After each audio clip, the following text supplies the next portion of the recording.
All right, students, today we're going to look at problem solving with percents, which means we're going to use percents to solve some word problems. When we're doing this, we're going to be using the percent equation. Let's review.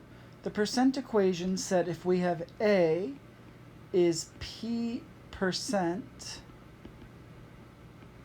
of B, this statement can be translated into an equation by writing A equals P times B, where P is that percent represented as a decimal. So if we can take a word problem and take the important parts and express them in a sentence like this, something is some percent of something else, we can easily translate it into an equation which we can then solve. Let's take a look at a problem. Eddie has to pay 7.5% sales tax on a sofa that costs $450. How much sales tax must he pay? In general, in these problems, there's going to be three pieces of information. Here we can see two numbers. He has to pay 7.5% sales tax, and the sofa costs $450 in total. The third piece of information isn't given to us. It's the information that we have to calculate. They're asking, how much sales tax must he pay?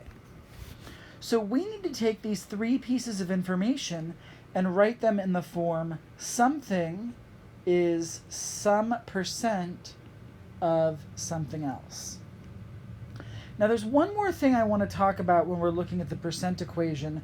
Usually the first blank represents the part and the last blank represents the whole. All right, so whenever we're dealing with percents, there's a part and a whole, and that part is going to come first and then the whole quantity is going to be at the end. So let's look at the pieces of information we have. First of all, 7.5% is the percent. We know the percent goes in the middle. The percent always goes in the middle. So I'm going to write 7.5% here. Now, there's two possibilities here. Either 450 is 7.5% of the sales tax, or the sales tax is 7.5% of 450. Only one of those makes sense, and it's going to be the second one. It's going to be the sales tax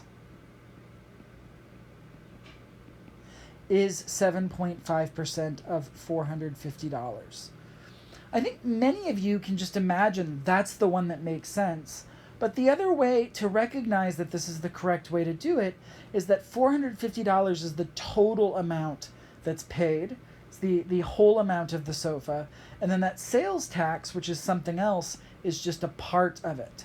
In fact, the tax is 7.5% of that whole. So this is how we write it as a sentence. Now we convert it to an equation. Because the sales tax is the unknown, we represent that with the variable. So that's going to be x. Is our equals sign. Next, we have 7.5%. As a decimal, we write that as 0.075, moving that decimal point 2 places to the left. Of, we know, is multiplication, and then the final number is 450. So we've taken this word problem, which might have been intimidating for some of you, and we rewrote it as an equation, which shouldn't be intimidating at this point because we've already solved several of those. To solve for x, we already have x alone on the left, so we just have to simplify the right-hand side, and we do that by doing the multiplication. And 0.075 times 450 is 33.75. Now this represents the amount of sales tax, which is an amount of money, so that's going to be $33.75. So the sales tax is $33.75. There are a few more problems like this in the video linked below. I'm just going to refer you to those because you're ready to look at some problems. Watch the first couple of videos, and once you feel like you've got the hang of it, start doing these problems on your own, and then watch the video afterwards to see if you're doing it correctly or not. And if you're not, figure out what your mistake is so that you can learn from it.